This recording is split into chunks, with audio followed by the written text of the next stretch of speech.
Very good evening to our channel ज्ञान प्राप्ति academy CRT campus recruitment training. Guys, last class तक हमने जो कॉन्सेप्ट पढ़ा था वो आपका डिपेंड कर रहा था परसेंटेज चेंज पे।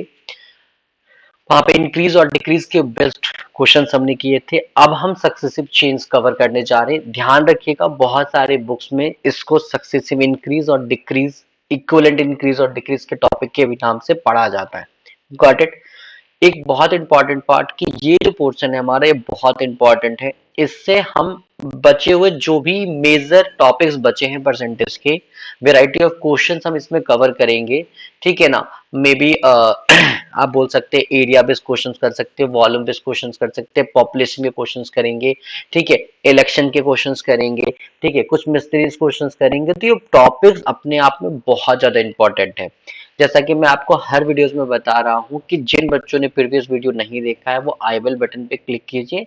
टीसीएस एनकेटी 2025 का प्लेलिस्ट अटैच है और अब वहां पे जाके प्रीवियस जो भी वीडियोस हैं, जो भी स्टार्टिंग में जैसे हमने इंपॉर्टेंट बताया था कि एलिजिबिलिटी क्राइटेरिया क्या है, स्ट्रेटेजी क्या होनी चाहिए, वो सारे उसमें वीडियोस एक ही प्लेलिस्ट में अटैच करके दिए गए हैं। आप वहां से वीडियोस को देख सकते हैं और अपने कॉन्सेप्ट्स को क्लियर कर सकते हैं। चलिए बढ़ते हैं आज की वीडियोस के लिए। अच्छा, इससे पहले एक और चीज मैं आपको कहना चाहूंगा, अगर आपको वीडियो अच्छा लग रहा है तो प्लीज शेयर कीजिए अपने दोस्तों से।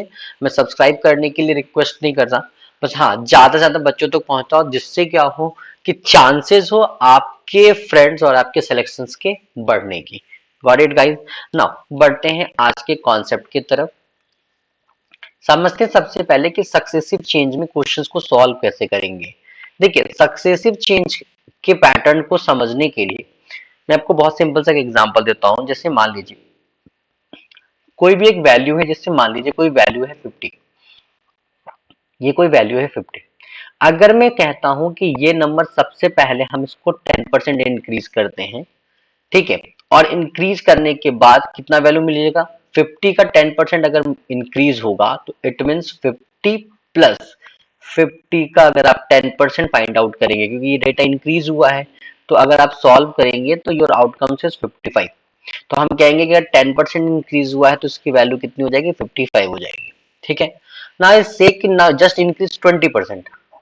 ठीक है, अगर आप इसको अगेन 20% इंक्रीज कीजिए, ठीक है ना, तो अब जो 20% इंक्रीज हो रहा है, ये जो 20% इंक्रीज हो रहा है बच्चा, ये जो 20% आपने इंक्रीज किया है, ये जो चेंज मिलेगा वो 50 के बेसिस पे नहीं मिलेगा, वो 55 के बेस पे मिलेगा। वो 50 के बेस पे नहीं मिलेगा, वो किसके बेस पे मिलेगा, 55 के बेस पे मिलेगा। तो आप क्या लिखेंगे, 55 प्लस 55 का 20%।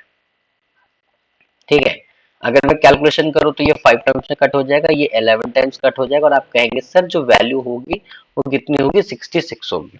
ठीक है, अब यहाँ पे दो तीन चीजें डिस्कस करेंगे। सबसे पहले कुछ लिखने का तरीका डिस्कस करेंगे, अगर मुझे इसी प्रकार लिखना पड़ गया तो, और या फिर हम इसका एक पैरेलल स्ट्रक्चर निकालेंगे कि वो पैरेलल वैल्यूज कैसे निकाली जाती है। देखिएगा, सबसे पहले आप देखिए, मैंने यहाँ पे कहा कि 50 का फर्स्ट जो चेंज मैंने आपको बताया वो मैंने कहा कि 10% से इंक्रीज कर रहा है, और जो मैंने यहाँ लिखा है वो पहले मैंने 50 प्लस 50 का 10% लिखा है।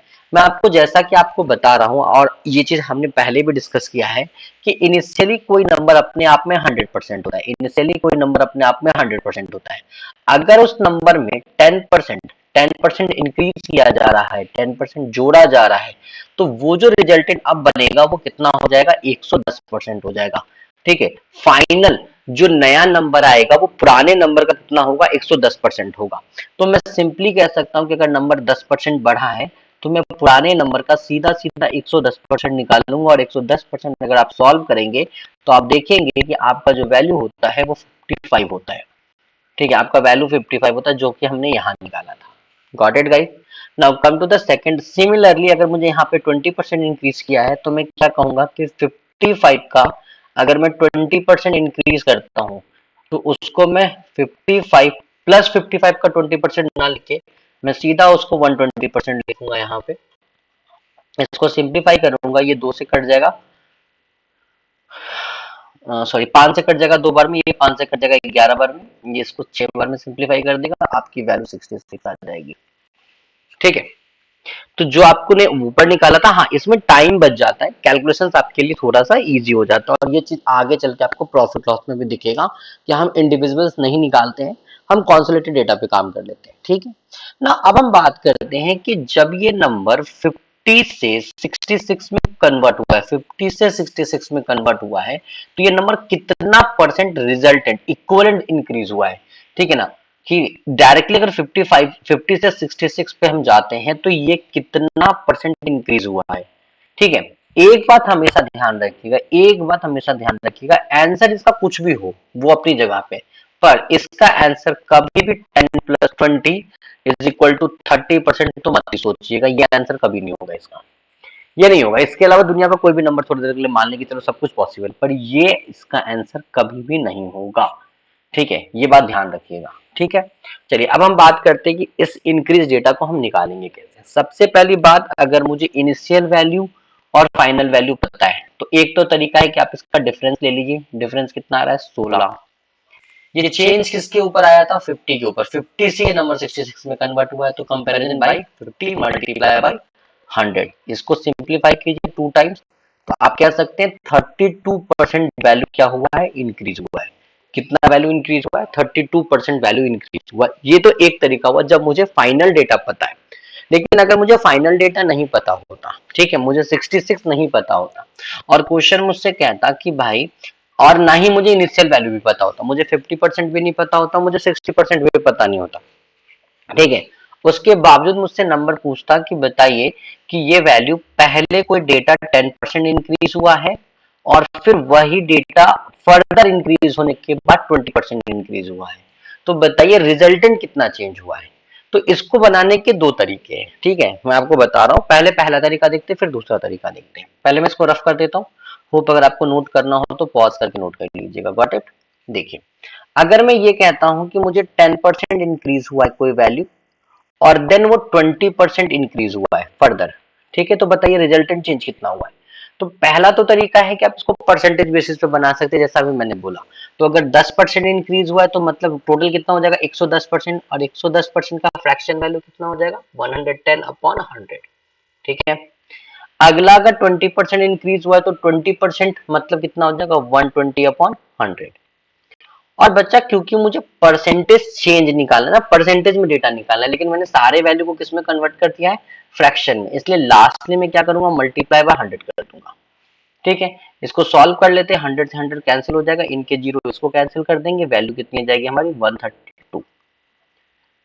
ध्यान रखिएगा जब भी मैं इस टाइप से क्वेश्चन सॉल्व करता हूं, ठीक है, जब भी मैंने क्या किया है, फाइनल चेंजेस के ऊपर क्वेश्चंस को सॉल्व किए हैं, ठीक है, 100 में प्लस माइनस करके सॉल्व किया है, तो ये जो 132 आया है ये आपका एग्जैक्ट आंसर नहीं है।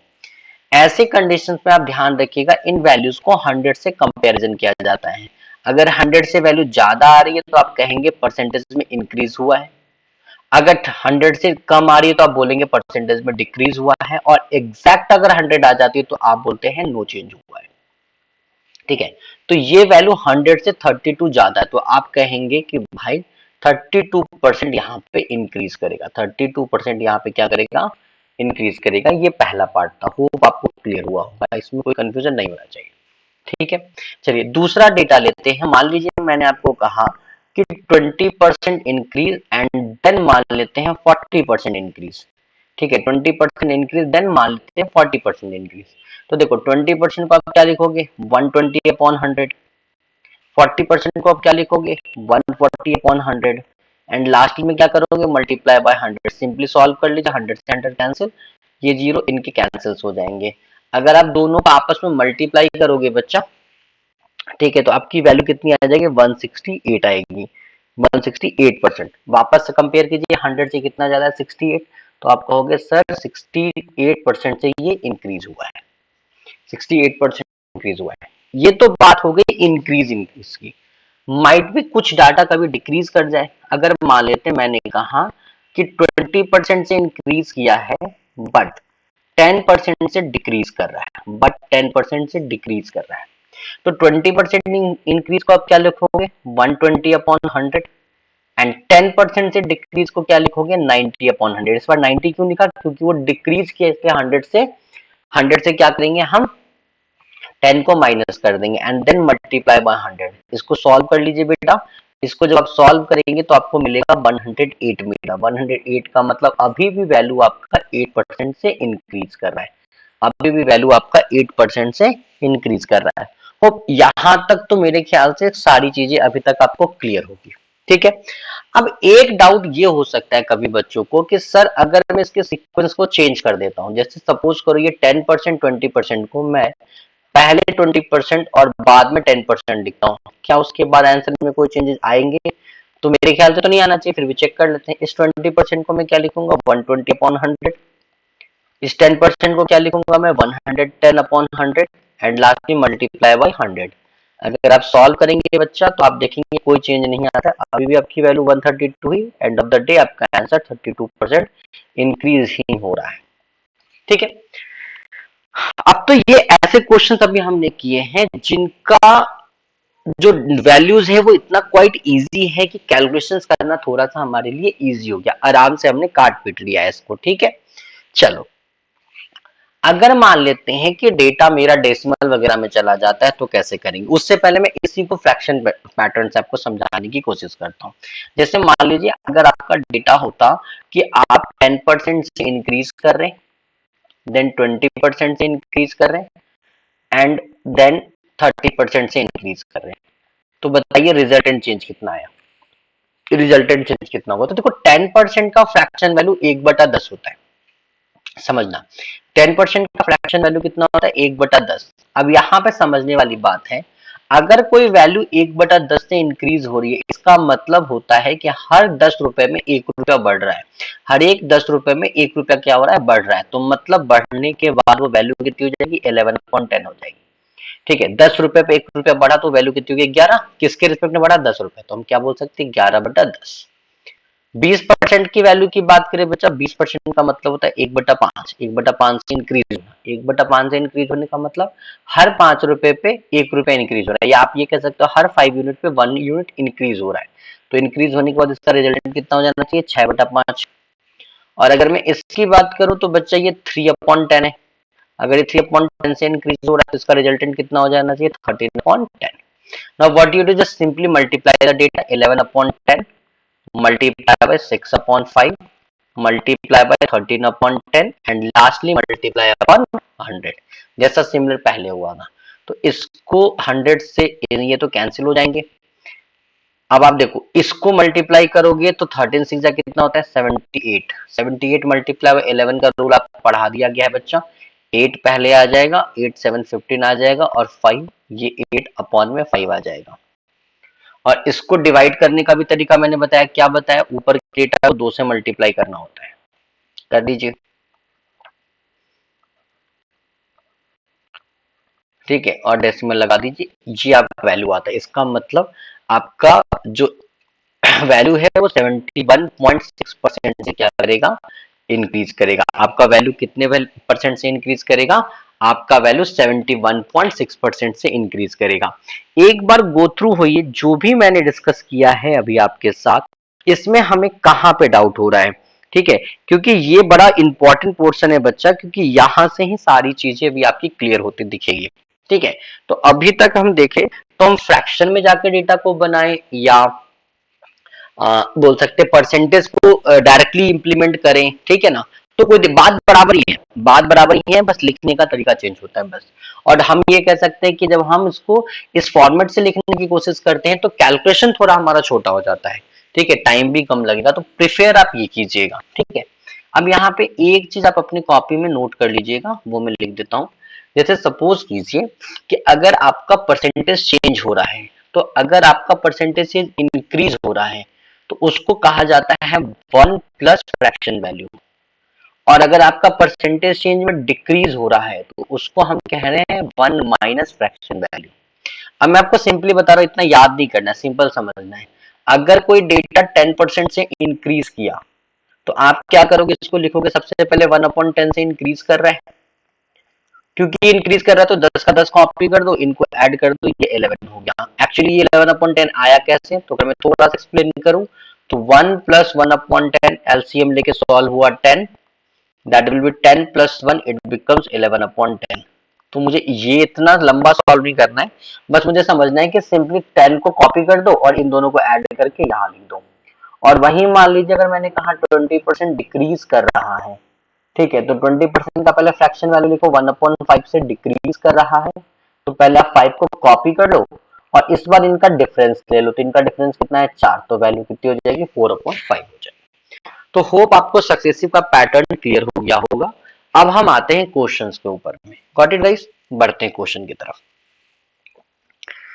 क्वेश्चन है कि if a number is increased by 10%, पहले किसी नंबर को 10% बढ़ाया गया है and then resultant number is again increased by 20%, और जो नंबर में चेंज आए हैं उस नंबर को फर्दर 20% बढ़ाया गया है, तो बताइए टोटल परसेंटेज चेंज कितना हुआ है। ठीक है, तो 10% को अभी मैंने बोला इंक्रीज करेगा, तो इसको हम लिखेंगे 11/10। ठीक है, और 20% से अगर इंक्रीज किया होगा तो ये 6/5, देन मल्टीप्लाई बाय बच्चा क्या 100।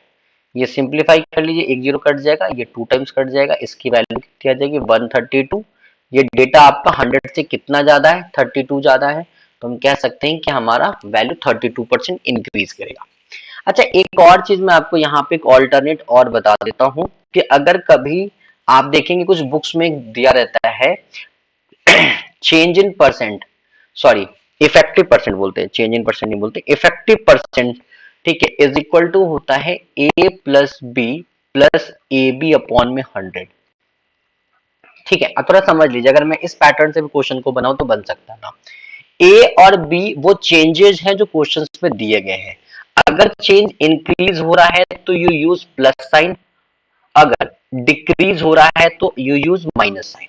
ठीक है, और इसके साथ साथ आपको साइन के प्रोडक्ट के कॉन्सेप्ट पता होने चाहिए कि अगर मैं प्लस को प्लस के साथ प्रोडक्ट करूंगा तो मुझे प्लस मिलेगा, अगर मैं प्लस को माइनस के साथ प्रोडक्ट करूंगा तो मुझे माइनस मिलेगा, मैं माइनस को प्लस के साथ मल्टीप्लाई करूंगा तो भी मुझे माइनस मिलेगा, और मैं अगर माइनस को माइनस के साथ मल्टीप्लाई करूंगा तो मुझे प्लस मिलेगा। और इसका एक बहुत बेसिक कॉन्सेप्ट होता है जो मतलब आपको ध्यान रह सकता है कि अगर आपका माइनस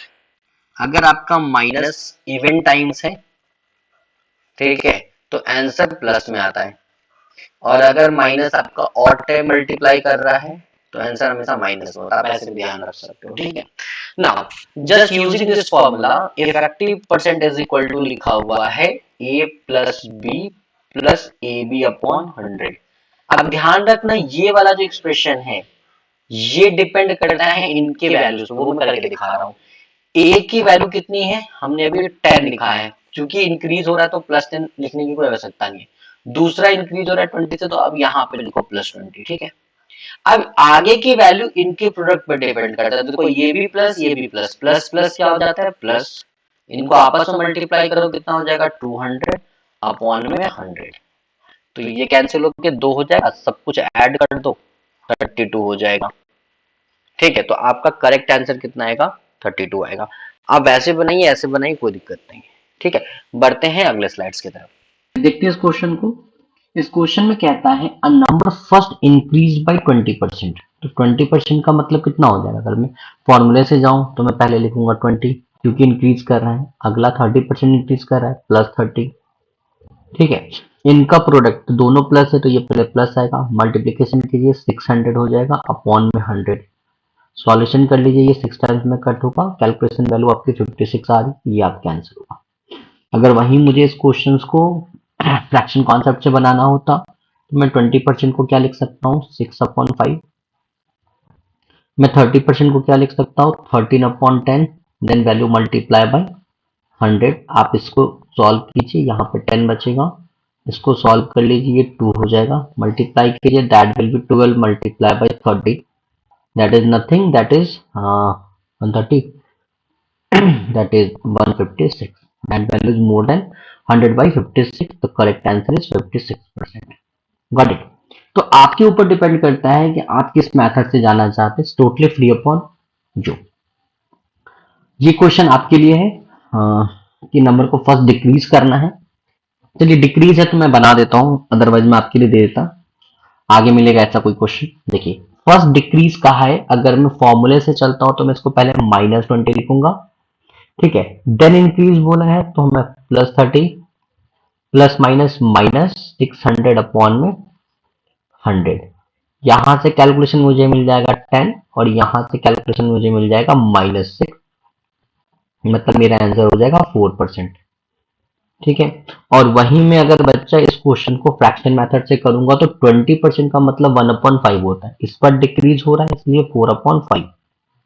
30% से इंक्रीज किया है that will be 30/10 multiply by 100।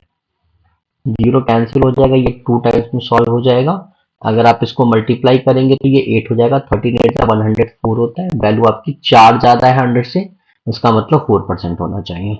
बहुत सिंपल है, इसमें ऐसा कुछ नहीं करना है आपको, देखना है कि आप किसके साथ ज्यादा कंफर्टेबल हो। ये क्वेश्चंस आपके लिए है, ठीक है। क्वेश्चन क्या है मैं समझा देता हूं। The price of an article is first decrease by 20%। ये प्राइस पहले आपका 20% डिक्रीज हुआ है और अगेन ये दोबारा से भी डिक्रीज हुआ है 20%। तो आपसे पूछना चाह रहा है कि बताइए, ठीक है, कि इसका सक्सेसिव रिडक्शन क्या हुआ। सिंपल आपको ये बताना है कि भाई ये इक्विवेलेंट वैल्यू कितनी हो रही है। तो उसके लिए बस जो फॉर्मूला मैंने आपके साथ डिस्कस किया है आप उसके ऊपर क्वेश्चन सॉल्व कर सकते हैं। Got it. अब बढ़ते हैं अगले क्वेश्चन की तरफ। हाँ, अगला क्वेश्चन कहता है if a number is first increase by 20% then decrease by 20%। पहले नंबर को 20% बढ़ाया गया, फिर नंबर को 20% घटा दिया गया। तो चलिए देखते हैं, पहले नंबर को 20% बढ़ाया, फिर 20 नंबर घटा दिया और फिर इनका प्रोडक्ट ले लिया, तो ये -400/100 हो जाएंगे। ध्यान रखिएगा 400 आ कैसे रहा है, इनका प्रोडक्ट होता है, ये इनका प्रोडक्ट होता है। और ये माइनस कैसे आया, यहाँ का प्लस और यहाँ का माइनस, प्लस माइनस माइनस होता है, ठीक है। इसको सॉल्व कीजिए, ये डेटा कैंसिल हो जाएगा। 100 माइनस 100/400 करेंगे 4% आएगा, ठीक है। तो बरखुरदार यहाँ पे -4% आने का मतलब था कि वैल्यू आपकी डिक्रीज हो रही है। अब आगे क्वेश्चन पढ़ते हैं। The number is so obtain 360 less than the original number. Question कहा भी है कि इतना कुछ करने के बाद हमने ये ऑब्जर्व किया कि नंबर ओरिजिनल नंबर से 360 कम गया है, ये लेस देन होगा। नंबर ओरिजिनल नंबर से 360 घट गया, इसका मतलब जो चेंज आया वो 4% आया, वो किसके इक्विवेलेंट है, 360 के इक्विवेलेंट है, ठीक है। वापस से क्वेश्चन समझ, इसमें एक एप्लीकेशन जोड़ दिया कि चेंजेस के बाद इतना चेंज दिख रहा है नंबर्स में, ओरिजिनल नंबर में इतना चेंज आया। तो पहले मैंने चेंज निकाला, चेंज कितना मुझे मिला 4% का। 4% किसके इक्विवेलेंट है, 360 के। ओरिजिनल नंबर मांगा बच्चा, 100% की वैल्यू क्या हो जाएगी, एक्स। क्रॉस मल्टीप्लीकेशन कर लीजिए, एक्स की वैल्यू कितनी मिल जाएगी, 360 मल्टीप्लाई बाय 100 अपॉन में 4। ये 90 टाइम्स में कट हो जाएगा, आपका आंसर 9000 हो जाएगा। दूसरी बात, अगर मैं जनरली बच्चों को सजेस्ट करता हूं कि अगर आप देखेंगे तो यहाँ पे 4% की वैल्यू 360 था और 100% की वैल्यू आपको फाइंड आउट करनी थी। तो कैलकुलेशन करने की भी नहीं, आप डायरेक्टली यहाँ से रिलेशन चेक कर सकते हैं कि ये इसका कितना टाइम्स है। तो 4 के टेबल में 36 9 टाइम्स में आता है, जीरो लगा दीजिए। 90 टाइम्स इसकी वैल्यू है तो सीधा सीधा 90 टाइम्स ये भी होना चाहिए था, तो इसका 90 टाइम्स 9000 होता। सिंपल क्वेश्चन था, इसमें कुछ ज्यादा नहीं करना था, ठीक है। हाँ, अब इस क्वेश्चन को देखते हैं। ये क्वेश्चन है आपका कि in the expression a b square, एक कोई एक्सप्रेशन है हमारे पास a b square. A b square कहने का मतलब a multiply by b multiply by b, ऐसा कुछ लिखा हुआ है। the value of both variables a and b are decreased by 10%। अगर ये a और b दोनों ही 10% से डिक्रीज कर रहा है तो बताइए टोटल डिक्रीज कितना करेगा, एक्सप्रेशन कितना डिक्रीज करेगा। अब देखो यहीं पे आके ये वाला जो फॉर्मूला है ना वो मुझे लगता है कि फेल कर जाता है, क्योंकि अब ना रिजल्टेंट से सॉल्व करना पड़ेगा। अगर कोई बच्चा बोलता है कि नहीं मुझे उसी फॉर्मूले से सॉल्व करना, तो मैं दिखा रहा हूं। आप देखो 10% फर्स्ट, 10% सेकेंड और 10% थर्ड, तीन वैल्यूज है इसमें ना, दो बार भी यूज हुआ है तो दो बार भी डिक्रीज होगा। तो ये 10% से 10% से 10% डिक्रीज हुआ है। तो अगर फॉर्मूला से जाओगे बेटा तो आपको पहले दो को सॉल्व करना पड़ेगा। तो पहले दो को सॉल्व करते हैं। तो 10% से डिक्रीज होने का मतलब -10, देन अगेन -10, इनका प्रोडक्ट प्लस 100/100, ये कैंसिल होकर 1 आएगा। इसको देख लीजिए, ये -20 प्लस 1 की वैल्यू कितनी हो जाएगी, -19 हो जाएगी, ठीक है। ये इसका रिजल्टेंट बोला। अब ये रिजल्टेंट ये आखिरी वाले के सॉल्व होगा, तो फिर क्या लिखोगे, -19 -10, प्रोडक्ट आपका हो जाएगा 190/100। ये वैल्यू कितनी हो जाएगी आपकी बच्चा, ये वैल्यू हो जाएगी -29 प्लस 1.9, इसको सॉल्व कीजिएगा आपको मिलेगा 27.1%। क्योंकि माइनस ऑलरेडी क्वेश्चन में बोला था डिक्रीज करेगा इसलिए माइनस आ रहा है, तो आपका आंसर होगा 27.1%। लेकिन ये जो तरीका है ना, इससे बहुत ज्यादा लंबा कैलकुलेशन जाता है। ठीक है, now what we do actually, we uses the fraction concept. 10% से डिक्रीज होने का सिंपल मतलब है डेटा 1/10, पहले तो फ्रैक्शन वैल्यू में डिक्रीज हो रहा है, इसका मतलब वैल्यू रिजल्टेंट कितना हो जाएगा 9/10। तो आप लिख सकते हैं 9/10 फर्स्ट ए के लिए, 9/10 बी के लिए, and again 9/10 for again B, and value multiply by 100। तो ये 2 जीरो इससे कट हो जाएगा। 9 का क्यूब कितना होता है सबको पता है 79, अपॉन में 10 की वैल्यू कितनी हो जाएगी 72.9। ये आंसर नहीं हुआ, मैंने बार बार बताया ये आंसर नहीं है। अब इस डाटा को कंपैरिजन कीजिए 100 से कितना कम है। तो अगर आप कंपेयर करेंगे तो 100 माइनस 72.9 की वैल्यू कितनी हो जाएगी 27.1%। ये आपका आंसर। मुझे लगता है कि यहाँ पे आने के बाद भी ऑप्शन में ऑप्शंस क्लियर थे, जरूरत नहीं था। और गलती से ये ध्यान रखना, ये ऑप्शन में दिया रहता है ये आंसर नहीं होता, ये गलत है। ठीक है, ये अगला क्वेश्चन आपको बनाना है, ध्यान रखिएगा। इस क्वेश्चन के आंसर का मैं वेट करूंगा कमेंट बॉक्स में। और हाँ, इंपॉर्टेंट, सक्सेसिव के कॉन्सेप्ट को अच्छे से पढ़िएगा। आने वाली वीडियोज में मैं सक्सेसिव के पैटर्न पे ही क्वेश्चन को सॉल्व करूंगा। तो आज के लिए गाइज इतना ही। थैंक यू सो मच, बने रहिए वीडियो के साथ, मोटिवेट कीजिए मुझे। और हाँ, कल वीडियो इसलिए अपलोड नहीं हो पाया था, थोड़ा सा इंगेज भी था और फेस्ट था, तो मैंने सोचा कि बच्चे भी इंगेज होंगे फेस्टिवल्स में, इसलिए वीडियो अपलोड नहीं किया था। Thank you so much.